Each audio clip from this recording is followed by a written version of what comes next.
Gênesis capítulo de número 9, nós queremos conhecer os nossos irmãos que estão nos visitando.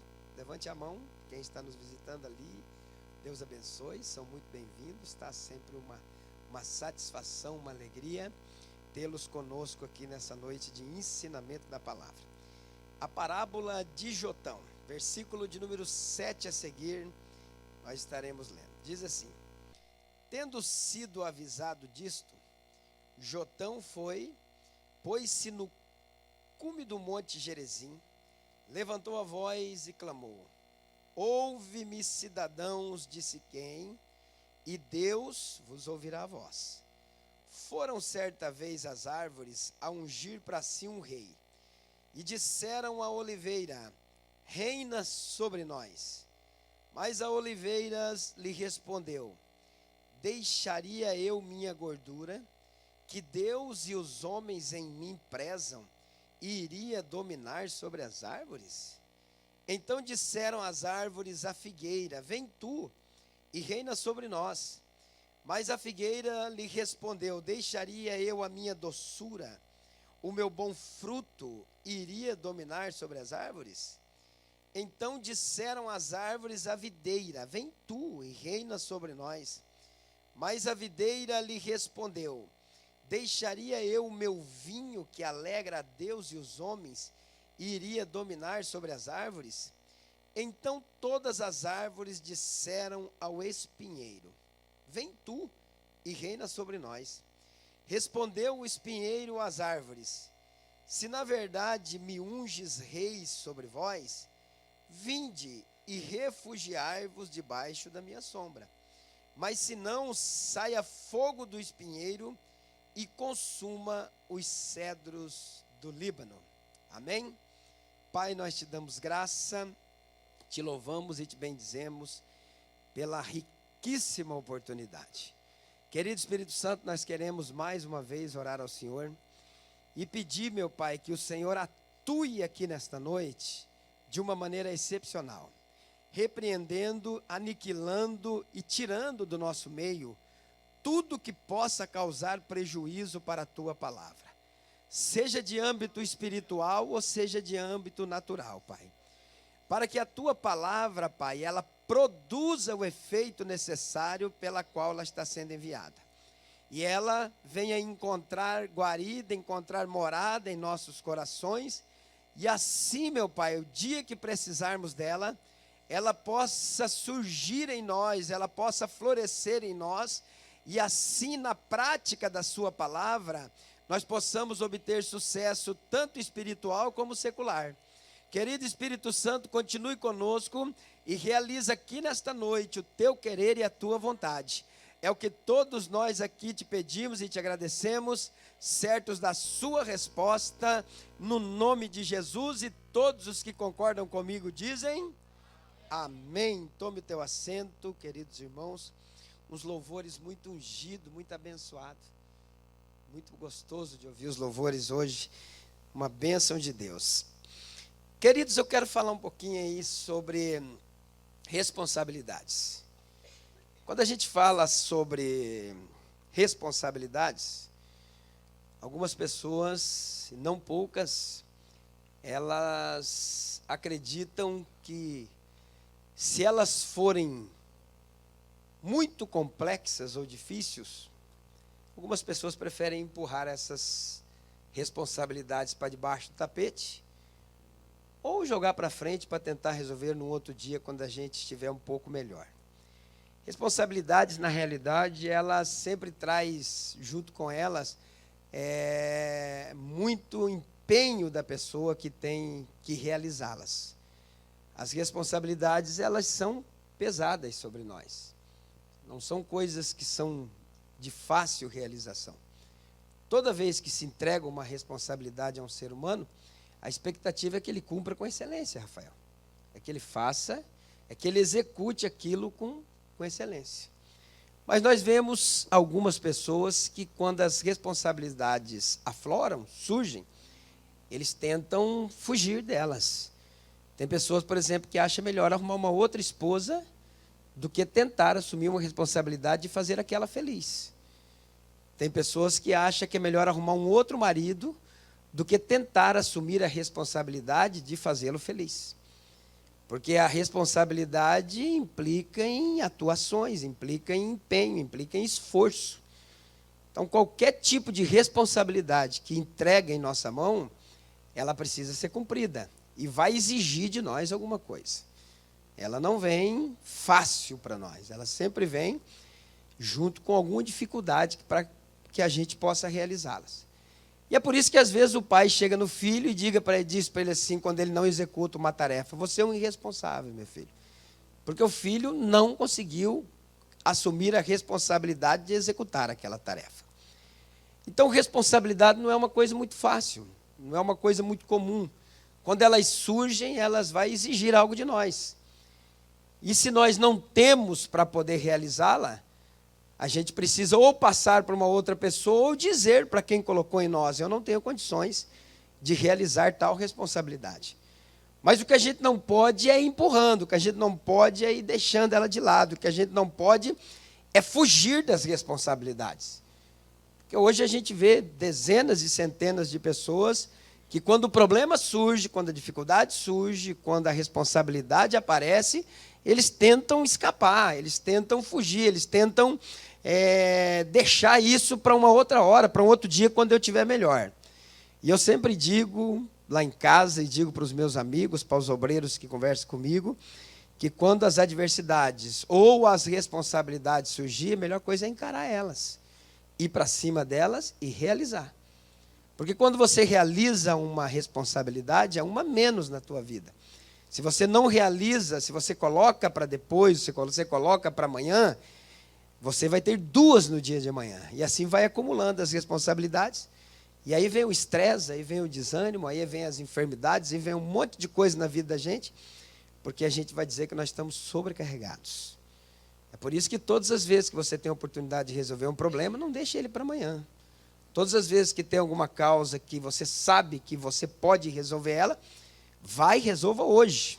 Vai e resolva naquele momento. Encare aquela situação, resolva ela, que vai ser uma menos na sua vida, e você vai poder ficar um pouco menos afadigado com as coisas que você tem.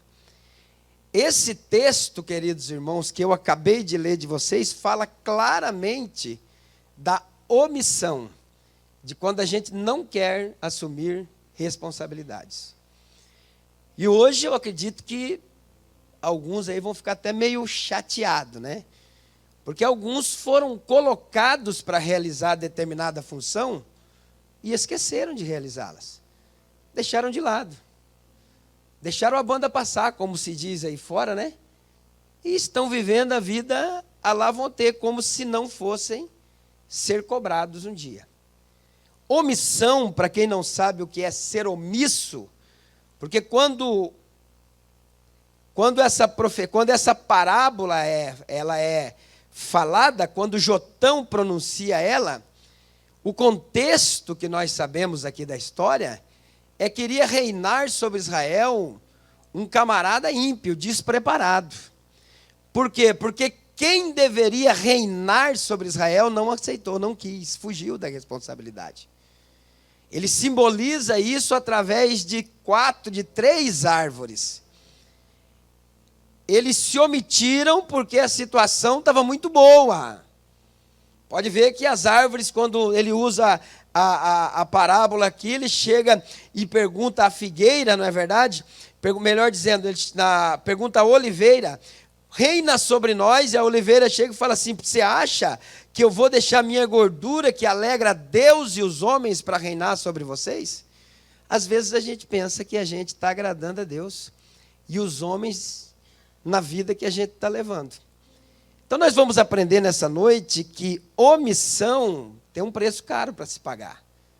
Não pense você que os omissos vão ter uma vida regrada de prazeres, de alegria, de sucesso, porque vocês não terão. Qualquer coisa que for colocada em minha mão e eu omitir de fazer aquilo, deixar de fazer aquilo, eu pagarei um preço. Haverá uma cobrança sobre mim, seja de aspecto natural ou seja de aspecto espiritual. Omissão é deixar de fazer ou dizer alguma coisa. Também pode ser entendido como deixar de lado, desprezar ou esquecer algo ou alguém. Omissão é quando a gente tem que fazer algo, mas a gente não faz. Quando a gente tem que realizar uma obra, mas a gente não realiza. Ou a gente espera para ver o que vai acontecer, ou a gente deixa de lado. Omissão significa falta de ação no cumprimento de um dever.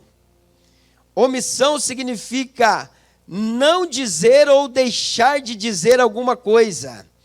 Omissão é uma falha, não fazer ou deixar de fazer alguma coisa. Omissão de socorro, por exemplo. Quando alguém está enfermo, quando alguém está doente, que a gente precisa socorrê-lo e a gente acaba deixando. Omissão é negligência, é a ausência de atenção e de cuidado. Eu quero transferir agora na primeira etapa aqui, na introdução da minha mensagem, eu quero transferir uma palavra, uma pergunta para você. Na tua vida espiritual, você está cumprindo o propósito pelo qual você foi chamado ou você se omitiu dele? Você tem convicção absoluta que o propósito que Deus estipulou para a sua vida tem sido realizado? Ou você deixou de lado porque os seus afazeres são muitos? A sua vida está cheia de coisas para ser realizada. Eu estou cheio de conquistas para conquistar, então algumas coisas eu vou deixar meio para depois. No reino espiritual não existe isso. No reino espiritual ou faz, ou sofre as consequências. É um dos dois, não dá para dizer eu não fiz e vai ficar tudo bem. Quando a gente omite, a parábola de Jotão deixa claro que pela omissão de alguns filhos de Gideão, Israel pagou-se um alto preço por Abimeleque governar aquela nação. Porque Deus não queria ele. Deus não tinha negócio com ele. E nós? Omissão é negligenciar responsabilidades que nos foram impostas. Então, às vezes, a gente, sem querer, querendo, como diz o Chaves, a gente omite dezenas de coisas, centenas de coisas. A gente deixa de lado o necessário para realizar o supérfluo. Porque nós sabemos que vida espiritual, tudo gira em torno da vida espiritual. Nós sabemos que nós, por mais fortes que sejamos, hoje a irmã Senira completou 83 anos de idade, cheio de vigor, cheio de força, cheio de alegria, mas um dia passaremos. E para a eternidade, a única coisa que nós vamos levar é o que realizamos espiritualmente. É o que praticamos dentro da vontade de Deus, é aquilo que Deus projetou para nós. Se omitirmos essa parte boa, que para alguns é banalizada, vai chegar o momento do acerto de contas, vai chegar o momento do sentar diante do dono da obra e perguntar: o que tens preparado para mim? O que você fez? Cadê os talentos que eu te dei? Quanto que você granjeou? Te dei 2, você vai me apresentar quantos? Alguns vão dizer: ó, o senhor me deu 5, eu vou apresentar para o senhor outros 5 que eu granjeei, eu trabalhei, eu não omiti a responsabilidade de granjeá-los. E ele vai dizer: servo bom e fiel, entra para o gozo do teu Senhor. E você que eu te dei 2, o que você fez? Senhor, eu também trabalhei, eu granjeei mais 2, eu estou te devolvendo 4. Servo bom e fiel, entra para o gozo do teu Senhor. E você que eu te dei 1, eu sabia que o senhor era um homem difícil. Eu sabia que o senhor colhe da onde não plantou, que o senhor tira da onde o senhor não colocou. Então, eu sabendo do jeito que o senhor era, eu escondi o meu talento para devolver 1 para o senhor. Não granjeou nada, omitiu o trabalho? Omiti. Servo mau e negligente. Até o que você não tem lhe será tirado. E você vai ser lançado nas trevas, onde há dor e ranger de dentes. Você pode negligenciar qualquer coisa, menos aquilo que Deus estipulou para você fazer. O que Deus determinou que você tem que fazer, faça e faça com excelência. Porque nós não vamos levar posição nenhuma para o céu, nós não vamos levar cargo nenhum para o céu, nós não vamos levar tesouro nenhum para o céu. O que nós vamos levar para o céu é o nosso trabalho que realizamos aqui espiritualmente, dentro do propósito de Deus. Omissão. Queridos, as 4 árvores, cada uma delas tem o seu simbolismo na Bíblia Sagrada. E eu quero trazer para nós aqui, por exemplo, a primeira árvore. A Bíblia diz que a oliveira, nós sabemos que a oliveira ela produz um óleo. Ela é conhecida demais porque ela produz um óleo, e esse óleo a gente chama óleo de unção. É o óleo que a gente usa para poder ungir coisas e pessoas. No Velho Testamento ungia coisas e pessoas. No Novo nós ungimos só pessoas. Na Bíblia Sagrada, quando a gente fala em unção, a gente fala uma pessoa consagrada. No Antigo Testamento, eram pessoas e objetos eram ungidos com óleo para serem dedicados a um trabalho especial. Então, o primeiro tipo de pessoa que está aqui no nosso meio nessa noite, porque eu não estou pregando lá no Jardim São Paulo, eu estou pregando aqui, e para aqueles que estão me ouvindo, que estão negligenciando ou omitindo alguma coisa na obra do Senhor, são os ungidos. Deus ungiu gente, Rafael, que não quer trabalhar mais, que não quer mais fazer a obra, que acreditam que vir à igreja é suficiente para poder agradar o coração de Deus. Estão satisfeitos em vir ao culto. Homens e mulheres que Deus consagrou, separou para algo grande, para algo enorme, para algo que o nome dele seria glorificado e o seu também seria honrado. Não é poucos os que foram ungidos e que estão omitindo o ministério que Deus entregou na vida deles. Não é poucos. Eu sempre falei um negócio, irmãos, acredito que eu devo ter falado aqui, que eu nunca consagro ninguém sem antes ele estar exercendo o chamado pelo qual foi chamado. Eu não consagro um diácono que fica sentado no culto o tempo todo, porque ele não é diácono. Eu consagro alguém que gosta de ir lá, pegar copo, arrumar banco, vamos consagrá-lo ao diaconato. É assim que funciona.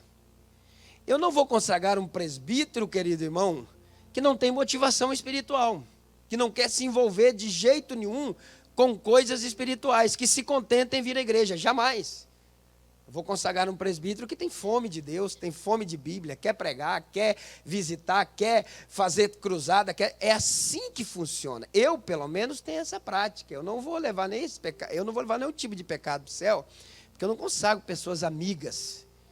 Eu não consagro pessoas que dão dízimo alto ou não dão dízimo, eu consagro pelo que ela já é, pelo que ela já exerce. Porque comigo foi assim.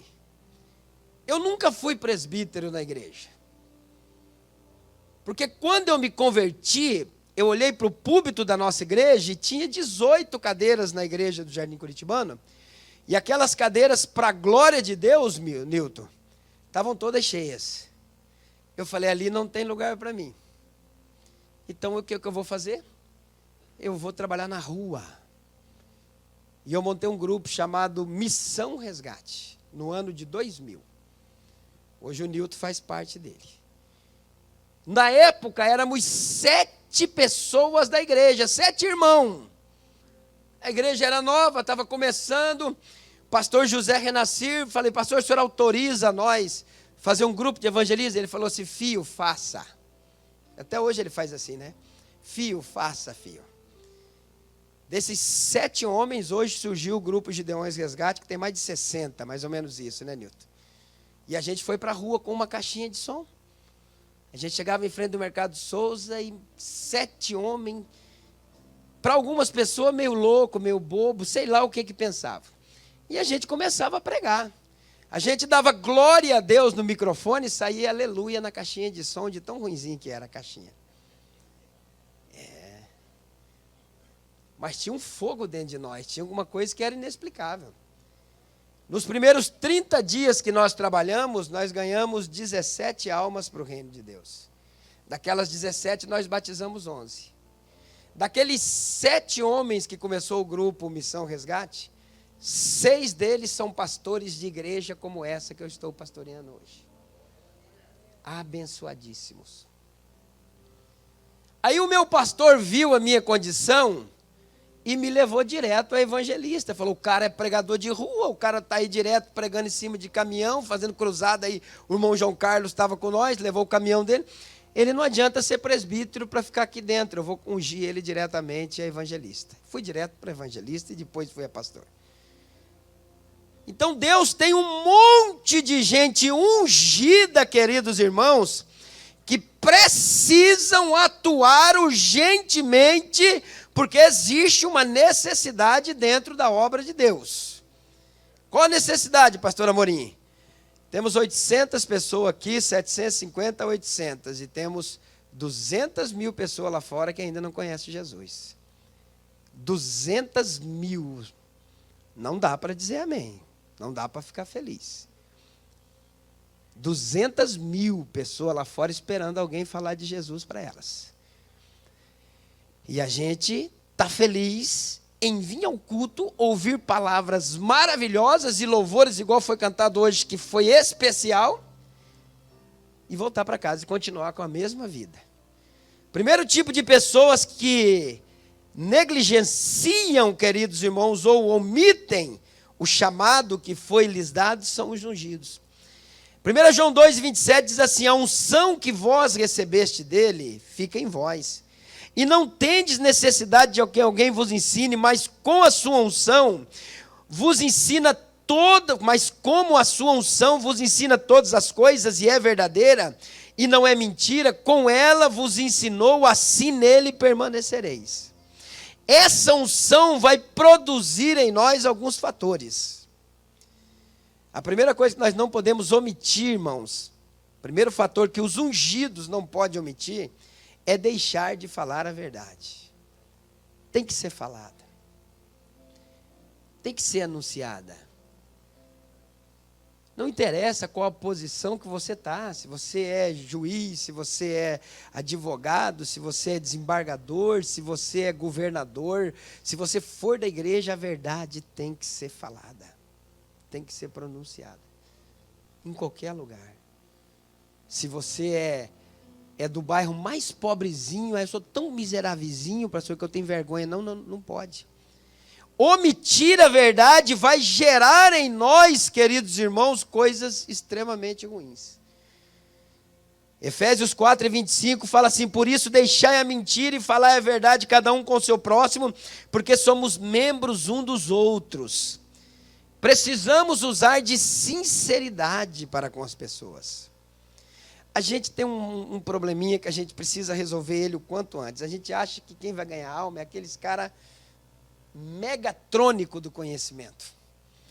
O cara vai falar quantos quilos pesa a estrela, quantos quilos pesa o pó. Gente, o que ganha alma é a pessoa dizer assim, ó, Jesus te ama. Porque quem transforma o coração não é conhecimento humano, gente. Quem transforma o coração não é sabedoria humana. Quem transforma o coração é palavra de gente ungida. De pessoas separadas, de pessoas consagradas.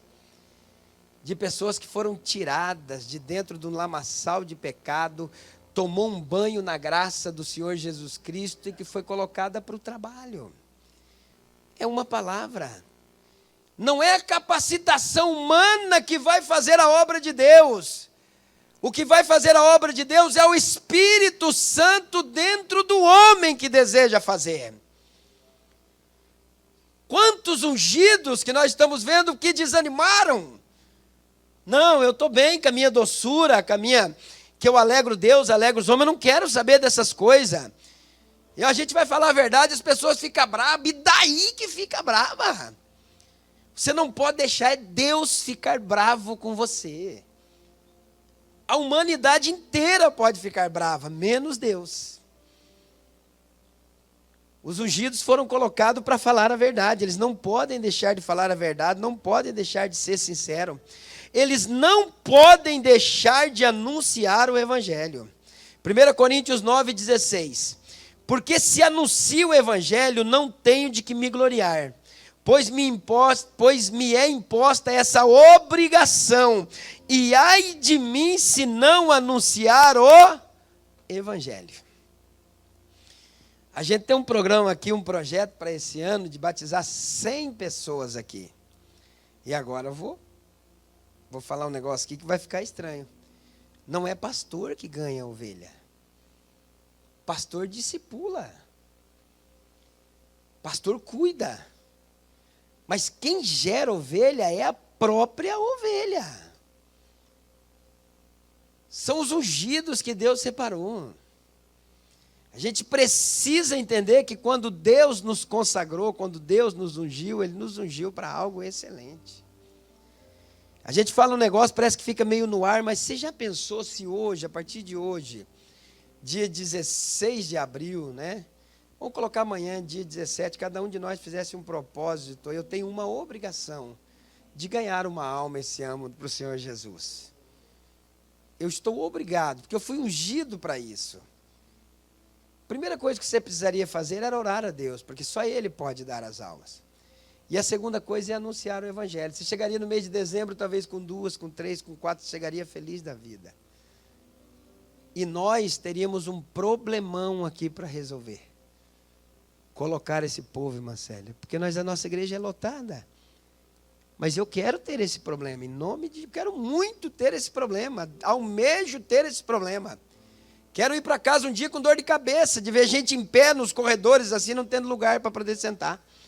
De ter que dar um jeito de no outro dia procurar uma situação ou alguma forma para poder acomodar essas pessoas. Eu desejo esse tipo de problema. Mas eu não vou conseguir fazer isso. Quem vai fazer isso são os ungidos, são as oliveiras que Deus separou, que Deus levantou para poder anunciar o evangelho. Ezequiel capítulo 33, a Bíblia diz assim: se eu disser ao ímpio, ó ímpio, certamente morrerás, e tu não falares para dissuadir ao ímpio do seu caminho, morrerá esse ímpio na sua iniquidade. Porém o seu sangue eu o requererei da tua mão. Mas se advertires o ímpio do seu caminho, para que dele se converta, e ele não se converter do seu caminho, ele morrerá na sua iniquidade. Mas tu livrastes a tua alma. Os ungidos não podem deixar de falar a verdade. Os ungidos não podem deixar de pregar o evangelho, porque quando você falar Jesus é bom, as pessoas vão vir atrás de vocês. Ontem eu recebi uma visita aqui, eu achei extraordinário, um escritor que escreveu alguns livros e ele foi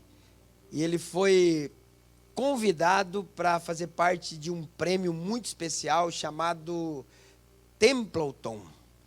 É um prêmio que em dinheiro dá mais do que o prêmio Nobel. Ele esteve aqui na nossa sala, na minha sala, porque ele ouviu falar que a nossa igreja faz um trabalho dentro das faculdades.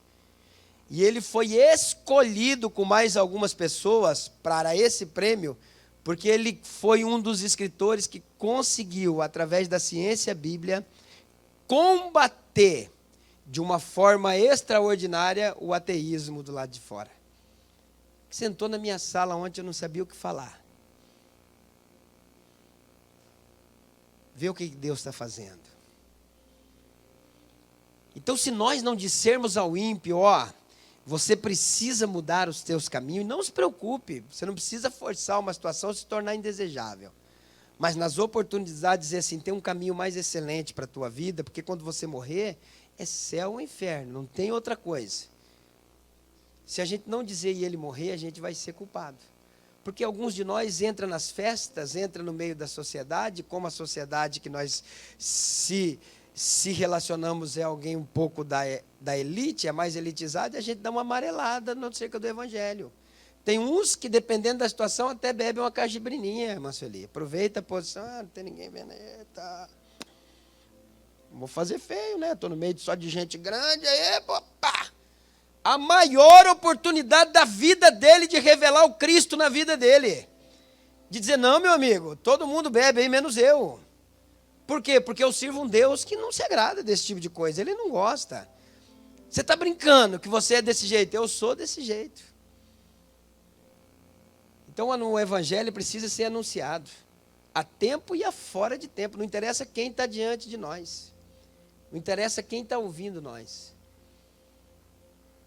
Eu vejo esse trabalho aí agora, desse insight, porque o meu menino faz, o Yuri, a turma aí, eu fico bobo de ver os testemunhos que eles contam.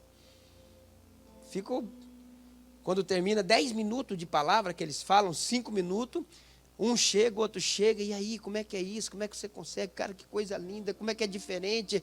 Como é que funciona? Olha só, a igreja para o lado de fora. E se nós parássemos, vamos dizer assim, tirar só nós resolvêssemos sair todo mundo, resolvêssemos mostrar a nossa identidade espiritual, o que não aconteceria aqui dentro dessa cidade de Foz do Iguaçu? Uma revolução espiritual. As oliveiras ungidos de Deus não podem negligenciar, não pode omitir o que Deus colocou na sua mão. Alguém dizia antes, eu achava legal os pastores pregando, dizendo, ninguém aqui é prego. Porque antigamente não tinha cadeira, né, João? Era banco. E os pastores diziam assim, ninguém é prego. Prego que é membro de banco, que fica a vida inteira pregado no banco. Então vamos dizer que ninguém é tecido aqui, né? Nós somos ungidos para uma grande e excelente obra. Segundo tipo de pessoas que Deus separou, queridos irmãos, que ele se utiliza da parábola ali dizendo, segundo tipo que ele tipifica é a figueira. A figueira nós entendemos bem que todas as vezes, quase que a Bíblia fala, pelo menos em várias vezes, fala que a figueira é a nação de Israel. Você vai ver uma vez dentro da Bíblia a figueira sendo utilizada como um emplasto, como um remédio, como algo que pode curar. Mas a maioria das vezes ela significa a nação de Israel, o povo escolhido. A primeira classe de pessoas que omitem muitas vezes o chamado que foi lhe entregue são os ungidos. A segunda, tipificando a figueira, são os escolhidos. Mateus 22:14 diz assim, muitos são chamados, mas poucos os... Existe um abismo entre chamados e escolhidos, irmãos. E é um abismo gigantesco. E talvez eu esteja aqui nessa noite diante de dezenas de pessoas escolhidas. De dezenas de pessoas separadas para algo excelente. Às vezes o diabo é tão estrategista. Você viu que o diabo agora é difícil? É uma vez ou outra que a gente ora, manifesta um demônio. Você viu que o diabo mudou a estratégia dele agora? Como é que ele trabalha? Ele trabalha para as pessoas voltarem para elas próprias. Agora todo mundo está preocupado consigo mesmo. Ninguém se preocupa com mais nada, é só consigo mesmo. Eu não estou ganhando bem, na minha casa não está boa, não comprei aquele carro, não troquei aquilo ali. Meu marido, agora virou uma moda, meu marido não me entende, minha esposa não me entende, meus filhos estão tudo com problema. Você viu como é que ele criou um negócio assim, trazendo tudo para dentro, para ninguém sair para fora, para que ninguém... A gente fala, como é que eu vou resolver o teu problema se o meu está gigante? Como é que eu vou cuidar da tua vida se a minha está indo por água abaixo? Já notaram isso? Notaram a estratégia nesse tempo do inimigo, como é que é? É fazer a gente ficar enrolado com a gente mesmo o tempo todo. Um consumismo desenfreado, né? A gente querendo ter mais do que a gente precisa. A gente querendo possuir coisas supérfluas que não vão trazer para nós nada além de dores de cabeça. Hoje eu vi uma reportagem que eu me assustei. Um menino que está aí famoso na mídia aí, um comediante em depressão, pedindo para morrer. Segundo o que eu vi no jornal, o cara é um dos comediantes mais ricos da atualidade. É isso ou não, Rafael? O Whindersson Nunes, o nome do rapaz. Quando eu abri o jornal, quando eu vi lá que eu fui ver, eu não acreditei. Eu falei, meu Deus do céu. Não dá para acreditar. Aí o Daniel chegou para mim e falou para ele, só falta uma coisa, pai, para ele. Falei, o que faltou, Daniel? Jesus, pai, na vida dele. Se ele tivesse Jesus, ele estava rasgando a folha, aí ele estava bem. Mas o diabo fez isso agora. Criou essas doenças psicossomáticas, emocionais, que levou nós tudo para cuidar só da gente mesmo. E aí, cuidando da gente mesmo, a gente não consegue cuidar do outro, não consegue ganhar o outro, a gente não tem como pregar, porque a gente está envolvido demais na vida da gente. E aí, os escolhidos de Deus, literalmente, deixaram de praticar aquilo que Deus queria que eles fizessem. Não, a gente não pode. A Bíblia diz, João 15,16, não me escolhestes vós a mim? Não me escolhestes vós a mim, mas eu vos escolhi a vós e vos nomeei para que vades e deis fruto, e o vosso fruto permaneça, a fim de tudo quanto em meu nome pedirdes ao Pai, ele vos concede. Só tem oração respondida quem produz fruto. É por isso que tem 1 milhão de oração aí que ora e nunca dá nada, porque não tem fruto. O que responde a oração é o fruto. Eu vos escolhi para que vades e deis fruto. E aí, depois que vocês der fruto, tudo que vocês pedirem ao meu Pai, ele vai conceder. Qual é o teu fruto? Qual é o teu fruto? Qual fruto você está produzindo para chegar diante de Deus e falar assim, eu preciso de um milagre? Está acabando os nossos frutos. Porque nós estamos trabalhando para dentro. Primeira coisa que o escolhido nunca pode deixar, Tiago capítulo 4, versículo 17, ele nunca pode deixar de fazer o bem. Isso é para crente. Isso é para quem foi escolhido. A Bíblia diz, aquele, pois, que sabe fazer o bem e não faz, comete. Aquele, pois, que sabe fazer o bem e não sabe, comete. Sabe para quem que eu faço muito bem, João? Para o Rafael. É para o Daniel. Para a Marinês. Mas e para o meu próximo? E para quem eu não conheço? Porque a promessa que esse fruto geraria resposta de oração, a Bíblia diz assim, amai os vossos... Olha, eu fico feliz que vocês conhecem a Bíblia. Glória a Deus. Amai os vossos, bendizei os que vos, e orai pelos que vos... Eu fico maravilhado com a Assembleia de Deus por causa disso. Não dá nem tempo de terminar a frase, vocês já estão na ponta da língua. Agora a prática dela. E aí a prática disso aí. Se o cara falar que o nosso cabelo não está bonito, a gente chama ele de filho do Satanás. Falou mal do meu cabelo. Tem crente aí brigando por tanta bobagem, arrumando picuinha, e acreditam que estão fazendo uma obra para Deus. Os escolhidos, a Bíblia diz que eles jamais deixarão de fazer o bem. Sabe por quê? Porque os escolhidos, queridos, não têm aquele egocentrismo. Ele perde para outro se alegrar. Ele deixa de ganhar alguma coisa para que outro ganhe. Ele sofre às vezes para que outro se alegre. Pastor, esse tipo de povo não existe. Vai ter que existir a partir de agora, em nome de Jesus. Porque existe sim, a gente fala é pouco, mas existe. Os escolhidos vieram para demonstrar através da prática do bem o Deus que eles servem. Vou contar um testemunho hoje, fiquei sabendo do negócio, achei legal, de uma pessoa, que ela estava no seu trabalho e fazendo um determinado serviço, e foi interrogar uma pessoa. Quando aquela pessoa terminou de falar, uma adolescente de 14 anos, essa pessoa disse, ele é crente. Ele não é normal. Ele é crente. Aí depois que terminou, chegou e perguntou para os familiares, essa pessoa é crente? Sim, crente da onde? Da Assembleia de Deus. Por causa da forma de falar, da prática, do bem, do jeito de se comunicar. 14 anos. 14 anos. Por isso que não tem essa conversa, você não aguenta. Não, só se não quer. Da maneira de agir. Quem vai na igreja direto. As pessoas saberão que nós somos de Deus quando nós praticarmos o bem, irmão. Quando nós não estivermos envolvidos com o nosso quadrado, vamos dizer assim, que nós estivermos trabalhando para que as pessoas se sintam bem.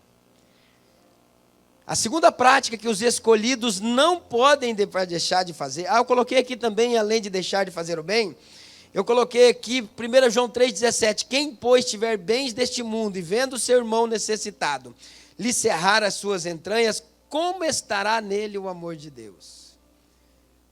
Não me pergunte por que isso está escrito, se isso aí é na íntegra, se isso aí é tipificado, se é um símbolo, se é uma parábola. Não, Deus vai falar com você, a Bíblia está dizendo isso e nós precisamos praticar. Segundo ponto que os escolhidos jamais deixarão de praticar. Primeiro, eles não deixarão de fazer o bem. O segundo, eles jamais deixarão de obedecer. Olha o que a Bíblia diz em Mateus 5:19. Todo aquele que desobedecer a um desses mandamentos, ainda que dos menores, e ensinar os outros a fazerem o mesmo, será chamado menor no reino dos céus. Mas todo aquele que praticar e ensinar esses mandamentos será chamado grande no reino dos céus. Sabe qual é o meu medo? O meu medo, porque além da gente que estudamos bastante, a gente sabe que a Europa estava igual nós estamos hoje. E ela foi sucumbindo devagarzinho. Foi sucumbindo. O lugar onde o evangelho explodiu, onde foi o berço do cristianismo, você vê a igreja que era de 30 mil pessoas, 20 mil pessoas, você vê a igreja lá com 10, 12, 15 pessoas, e ainda as que estão abertas.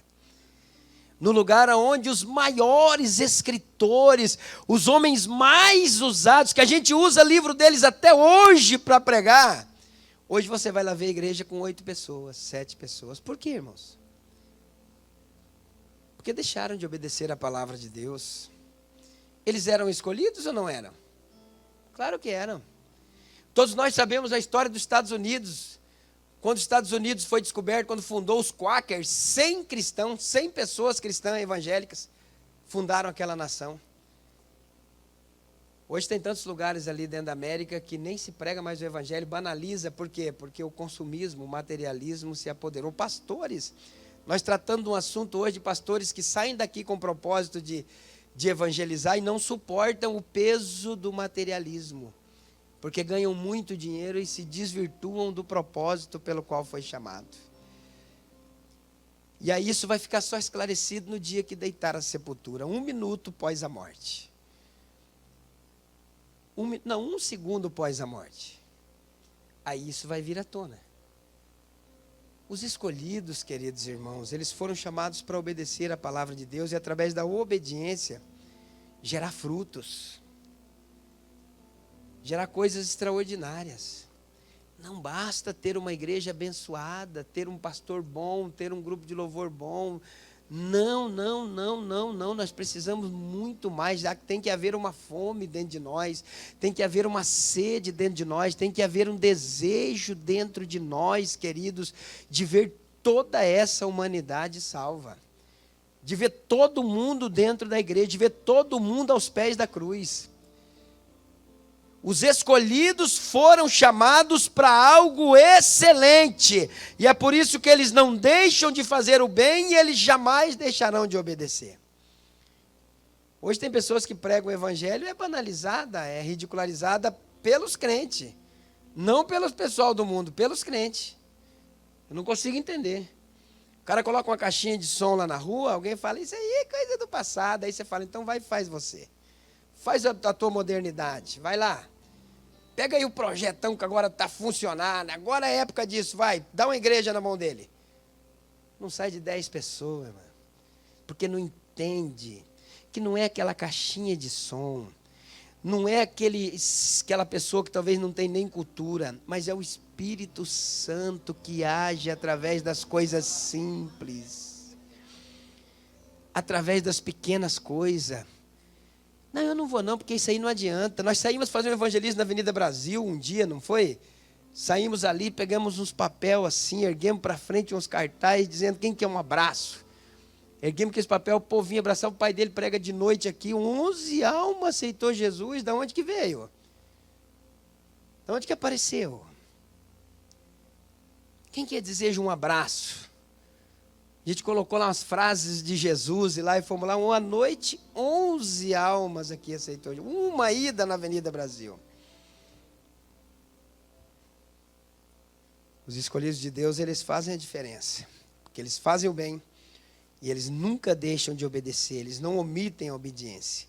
A terceira árvore aqui que simboliza, eu achei muito legal, que é a videira, e a videira nós sabemos que ela produz uvas e as uvas produzem o vinho que simboliza a alegria. O terceiro tipo de pessoas que às vezes omitem a chamada deles para a grande comissão de salvação são aqueles que produzem em outras pessoas alegrias. Tem gente que você encosta nela, é coisa extraordinária. O otimismo daquela pessoa. Aquela pessoa é extremamente alegre. Você vai até aquela pessoa para tentar levar um auxílio, porque você sabe que a situação dela está muito ruim. E quando você sai daquele lugar, você sai evangelizado por aquela pessoa que está numa situação ruim. Pessoas que têm o dom, irmã Eva, de todo mundo que encosta nela sair bem. Encosto no fulano de tal, meu Deus do céu, eu sinto paz, eu sinto alegria. Pensa que pessoa extraordinária para a gente conversar. Tem o dom de produzir alegria onde ela vai. Pessoas que não têm R$1 para oferecer para a gente, mas que a gente não quer largar delas nem um segundo. Se a gente pudesse, a gente estava o tempo todo do lado delas, conversando, se relacionando, porque elas são otimistas, elas são para frente, elas são animadas, e para elas, na boca delas, sempre estão dizendo assim, vai dar certo. Fica tranquilo. Ó, na nossa linguagem mais jovial é assim, vai de boa que vai dar certo. Fica tranquilo que esse negócio aí vai passar. Tem uns que não sabem falar direito, falam, fica tranquilo aí, porque eu já passei por essa luta aí um monte de vezes aí. E Jesus me deu, ó, só vitória. É, tem um monte. Você tem prazer de ter elas perto de você. E às vezes essas pessoas também estão omitindo, mesmo sabendo desse dom maravilhoso. Eu disse no domingo à noite aqui, os irmãos estavam aqui, sobre o livro de João, capítulo de número 2, sobre 3 tipos de pessoas que há na igreja. Tem aquele tipo de pessoa, o terceiro tipo, que é aquele tipo de pessoa que discerne crises dos outros. Já viu, Nilton? O camarada chega na igreja, dá uma olhadinha, João, você não está legal hoje. Não, está tudo bem. Não, meu amigo, te conheço, ó. Eu sei que você não está legal. Ele olha assim, ele diz, olha, Mateusão, você está rindo, mas eu sei que por trás tem alguma coisa, eu estou aqui. Conta comigo. O que você precisa?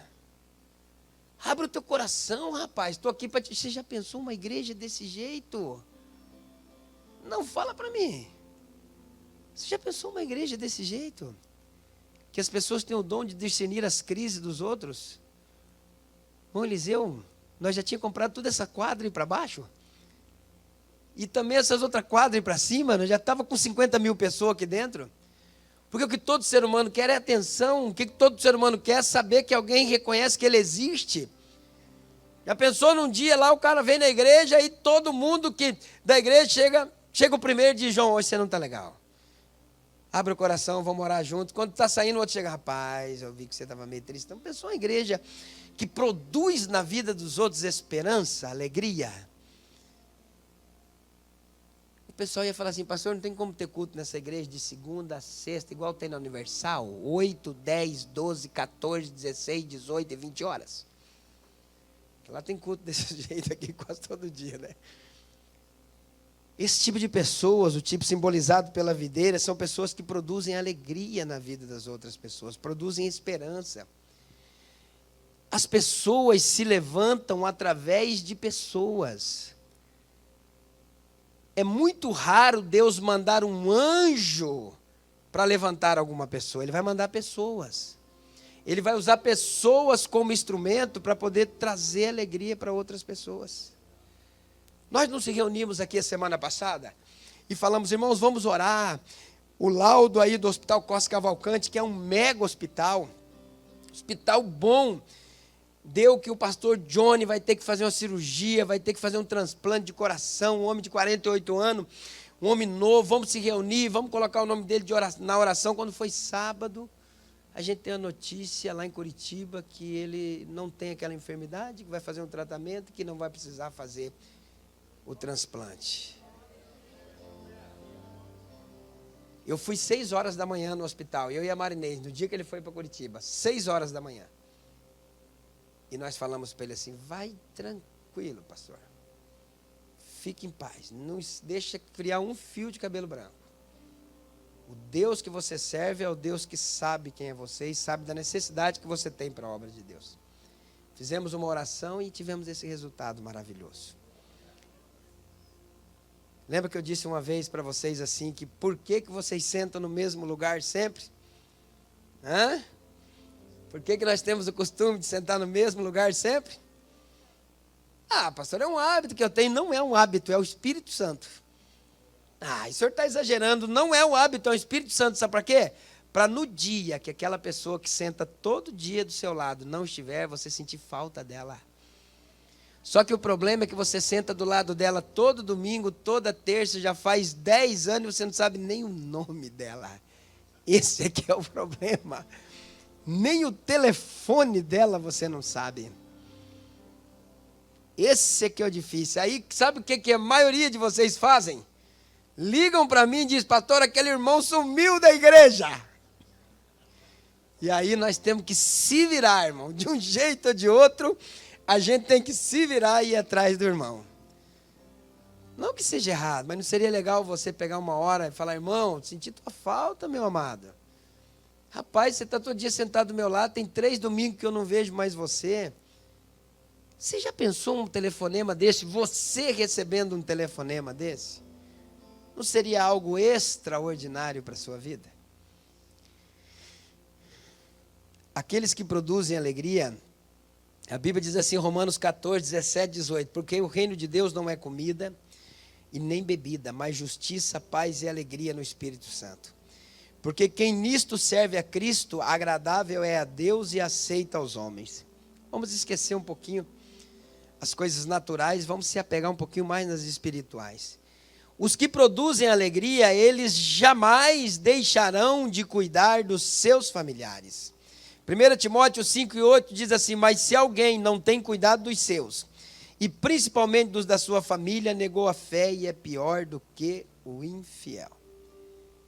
Não é fácil cuidar da família, né? Não é fácil, é complicado cuidar da família. Mas tem que cuidar. Tem que assumir a responsabilidade. Não dá para jogar fora. Graças a Deus a nossa mente melhorou muito. Eu me lembro antigamente uns pais que o filho saía da igreja, sabe o que o pai falava para o filho? Nunca mais eu quero você aqui em casa. Some da minha casa, porque você saiu da igreja. Ó, como é que ganha um filho desse? O filho fala assim, não, meu pai, o negócio dele é a igreja, ele não... Se você não serve a Deus, ó, cai fora. Quantos pais que perderam seus filhos por negligência espiritual? Quantos? Porque colocaram a religiosidade acima do amor pela família. Olha o que o texto diz, aquele que não tem cuidado dos seus e principalmente da sua família, negou a fé. E é pior do que o infiel. A gente tem que contar o testemunho da gente, né? Tem um menino meu ali, ó, ficou uns dias parado. Eu fui buscar ele 4 horas da manhã aqui num prédio. E eu falei para ele dentro do carro assim, por que você está desse jeito, meu filho? Você chega em casa, não come com a gente, vai direto para o quarto. O que aconteceu? Você não estava querendo ir mais para a igreja? Para mim não tem problema. Ele disse para mim assim, eu não quero manchar o teu ministério. Ele falou para mim dentro do carro. Eu falei, o meu ministério é você, é a minha família. Se a igreja está atrapalhando o meu relacionamento com você, então o pai vai entregar a igreja amanhã. Está aí ele ali, ó. O pai vai entregar a igreja amanhã para que eu e você não ficamos sem se relacionar. Fechado?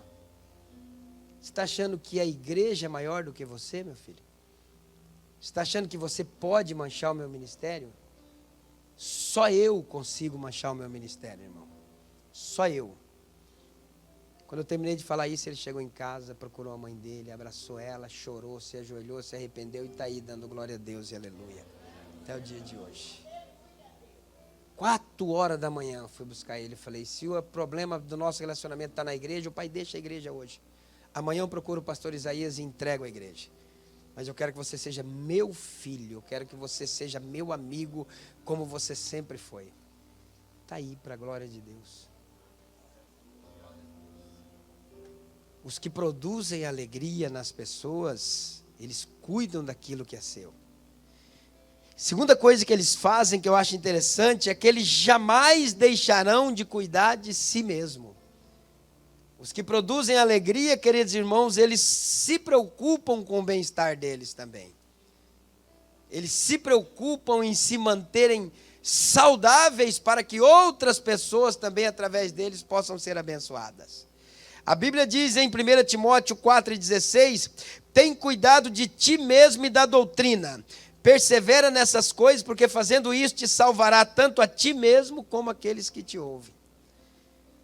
Às vezes a gente também acaba deixando de cuidar da gente, né? Tem uns que são o extremo, tem dois extremos.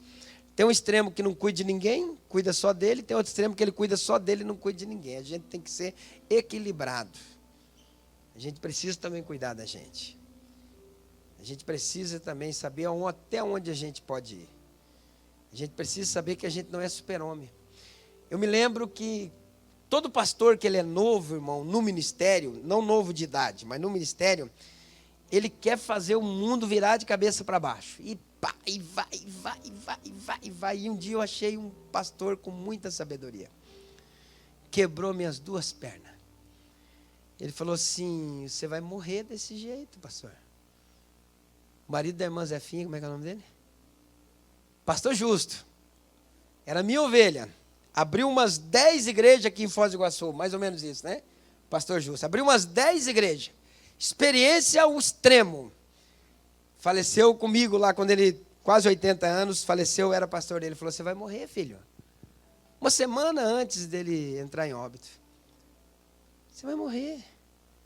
Eu vejo você igual um louco, para cima e para baixo, e corre, vai e vem, e vai e vem. Você não cuida de você. Você esqueceu que você é um ser humano, você não é uma máquina. Pastor Justo, ali do Jardim das Flores. E ele falou assim uma frase que aquilo nunca mais vou me esquecer. Ele diz assim, o pior de tudo é que se você morrer fazendo isso, você não vai levar galardão nenhum. Porque Jesus já morreu e ele não vai dar o lugar dele para ninguém. Ninguém vai tomar essa honra dele. Não vai ter segundo que vai morrer por causa dele. Ele já morreu e ele não vai dar o lugar dele para ninguém. Aquela palavra entrou no meu coração. Eu falei, puxa vida, sabe que é verdade? Preciso cuidar de mim também, preciso me preocupar comigo. Preciso estar bem para que aonde eu chegar as pessoas olhem para mim e falem, opa, o nosso pastorzão está só vitória. Porque deve ser triste você chegar dentro do banco, olhar e falar assim, ó a cara do pastor. Ó o jeito do pastor, como é que o pastor está. Deve ser ruim, né? Deve ser ruim um pastor subir no púlpito aqui e dizer, irmãos, é o seguinte, irmãos, Livro de João, capítulo 3. Quase morrendo, deve ser ruim demais, não deve ser? Deve ser difícil de... A gente não sabe se a gente sente misericórdia, se a gente pega ele, leva para um hospital, leva para um spa, leva para um hotel, a gente não sabe para ver se dá uma animada, né? Que tá doido para acabar o culto toda hora querendo, estressado, fadigado, desanimado. Às vezes você está assim também, dentro da sua casa, tua família olha para você, o teu filho, o teu marido, tua esposa, está sempre cansado, sempre no limite, deixou de cuidar de você mesmo, deixou de zelar por você mesmo, e acha que essa correria vai levar em algum lugar. Os que produzem alegria, eles cuidam deles próprios. E eu termino agora, queridos irmãos, falando do espinheiro. Agora é a parte melhor, em 5 minutinhos eu vou terminar. Por que os escolhidos, por que os ungidos, por que os escolhidos, e por que aqueles que foram separados para produzir alegrias estão debaixo de tanta luta? Pô, foram separados por Deus, pô. Foi Deus que separou, Mateus. É porque Deus está me provando. Deus vai provar o cara há 40 anos, pastor? Hã? Não concordo com isso. Não acredito nisso. Por quê? Por causa da omissão do propósito pelo qual você foi chamado. Aí está sofrendo. Está cheio de crise, está cheio de problema, está cheio de luta, está debaixo do espinheiro. O espinheiro não é árvore, irmão. Espinheiro é uma planta rasteira, sentar debaixo dele você se machuca. Não tem espinheiro de árvore. Espinheiro é uma planta que ela dá no chão. Ele fala, e o espinheiro fala assim, ó, vocês querem que eu reine sobre vocês? Vem para baixo da minha sombra. Sombra de espinheiro fura a gente. E é o que a gente vê. Receberam uma chamada, receberam um propósito, receberam ferramenta, receberam instrução, mas preferiram deixar o espinheiro reinar. Por quê? Porque não acreditam nas promessas, não creem na chamada. Acha que essa coisa de igreja é coisa de cabeça de gente doida. Não, quem foi chamado para algo específico, se cumprir, irmão, vai fazer. A Bíblia diz, queridos irmãos, que o que está esperando nós é algo que a gente não tem noção do que vai ser de tão bom. Mas a Bíblia também diz que nós podemos aproveitar o melhor de Deus. Nós podemos participar da bênção de Deus aqui.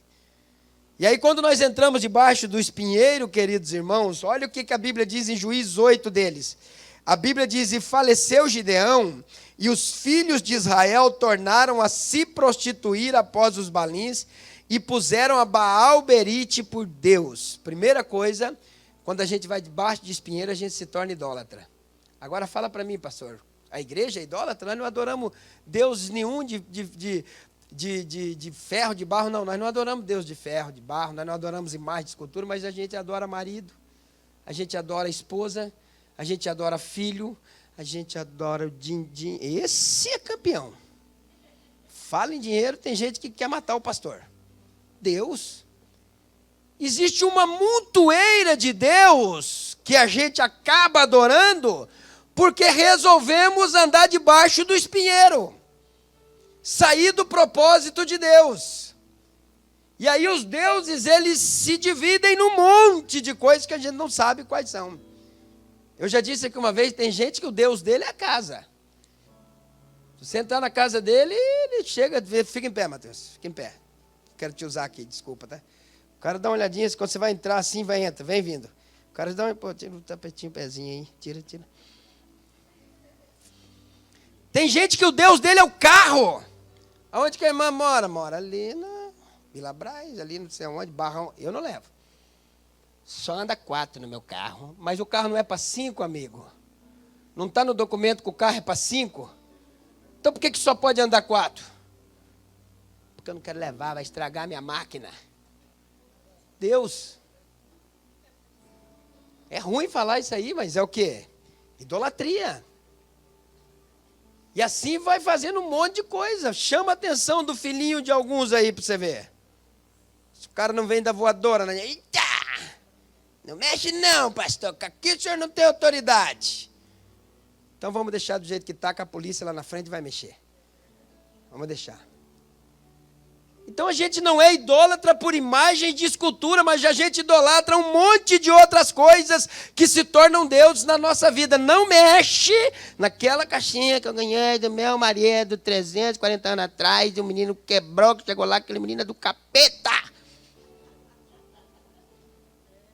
Briga, tem família que briga por causa da caixinha. O que tinha essa caixinha? Meu marido me deu quando eu namorava, lá debaixo do pé de árvore, tinha essa caixinha tão linda. E o filho da minha irmã, meu sobrinho, quebrou aquele filho do diabo. Você já pensou que tristeza uma coisa dessa, irmãos? Graças a Deus aqui não tem, né? Graças a Deus. Primeira coisa que aconteceu quando o espinheiro reinou sobre aqueles que foram escolhidos por Deus, é que se tornaram idólatras. Segunda coisa, a Bíblia diz, e assim os filhos de Israel não se lembraram do Senhor seu Deus, que os livrara da mão de todos os seus inimigos ao redor. Segunda coisa, tornam-se apóstatas. Eu quero dar uma palavra para você. Você que é escolhido. Você que é ungido. E você que é produtor de alegria e de esperança para os outros. Vai dar certo, fica em paz. Deus não te abandonou no meio dessa luta. Ó, abandona esse espinheiro hoje e volta a praticar o propósito que Deus te chamou. Diga para o espinheiro: você não vai reinar na minha vida, porque eu fui escolhido, eu fui chamado para um propósito e eu vou reinar de acordo com o que Deus mandou. Não se torne apóstata de jeito, nunca pensem que Deus te abandonou, porque Deus não pode abandonar aquilo que Ele criou. A Bíblia diz: pode uma mãe se esquecer do filho que amamenta? Essa algum dia ainda pode vir a se esquecer dele. Mas eu, Senhor, vosso Deus, jamais poderei esquecer de vós. Fique em pé que nós vamos botar veneno no espinheiro agora, em nome de Jesus. Agora. 1 João capítulo 9, versículo 4. A Bíblia diz assim: trabalhemos enquanto é dia, porque chegará a noite em que nós não poderemos mais trabalhar. Pastor, então minha prova, minha luta que eu estou passando e que não acaba, saio de uma entre outra porque eu estou omitindo o meu chamado? É isso mesmo. Vou falar bem claro para ninguém falar que eu estou fazendo rodeio. É isso mesmo. Foi ungido, foi escolhido, foi separado para proporcionar alegria e prazer e esperança, e está aí paradão. E o espinheiro vem, toma posse. Então que você entenda essa palavra, que o Espírito Santo fale mais forte, e que você a partir de amanhã seja uma nova pessoa. Eu quero orar por você agora. Coloque a mão no seu coração. Pai, em nome de Jesus, Pai. Pai, manda agora do céu, meu Pai. Xarabiaçou de canto nevias candarabacai. Manda agora do céu, meu Pai, um veneno, meu Pai, espiritual, para matar na raiz esse espinheiro, Pai. Ele não vai reinar sobre a nossa vida, Senhor. Ele não terá força sobre nós, meu Pai. Ele não vai nos ferir. Angústia, tribulação, desespero, sofrimento não terá força contra a nossa vida, Pai. Espírito Santo, em nome de Jesus, Pai, põe fogo agora nesse espinheiro, vai eliminando, vai tirando, vai libertando, Pai, vai usando essas vidas poderosamente. Meu Pai, o Senhor tem muito ungido aqui nessa noite, o Senhor tem muito escolhido, o Senhor tem muitos, meu Pai, que foram chamados para proporcionar esperança e alegria. Então, em nome de Jesus, comece a utilizá-los, Senhor. Comece a utilizá-los de uma maneira poderosa. Comece a usar cada um, meu Pai amado, dentro daquilo que eles têm condições, dentro da sua sabedoria, dentro do seu entendimento. Pai, faz com que eles espalhem, meu Pai querido, a Tua palavra, a Tua graça, a Tua esperança. Faz com que eles sejam brasas vivas, meu Pai, aonde eles colocar a planta dos pés, e que o resultado desse trabalho, Senhor, seja os benefícios do céu, as providências divinas, Senhor, e as promessas que o Senhor tem para aqueles que creem na Tua palavra. Oh, meu Pai, em nome de Jesus é que nós te pedimos, e em nome de Jesus nós te agradecemos, Pai. E os que concordam comigo dizem amém. Tome o seu assento, meu querido irmão.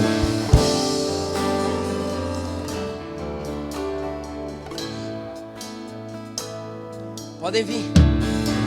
Nós vamos ofertar agora e vamos devolver os nossos dízimos. Mas eu quero fazer um desafio com vocês aqui. Não é dinheiro, é o desafio da palavra. Vocês essa noite vão chegar em casa e vão dizer para Deus: para que eu fui chamado? Vocês vão orar a Deus. Muitos de vocês vão receber uma revelação divina do propósito para a tua vida. Segue Ele, não temas. Eu fui chamado para pregar para multidões, não sei nem falar, fique tranquilo, porque quem coloca a palavra na boca do pregador é Deus. É Deus. Pregador que a palavra é dele não produz nada, mas pregador que a palavra é de Deus é só glória. Vocês vão orar nessa noite, Deus vai mostrar para vocês para que vocês foram chamados. E aí pratiquem isso e se preparem para poder obter o melhor de Deus. Amém?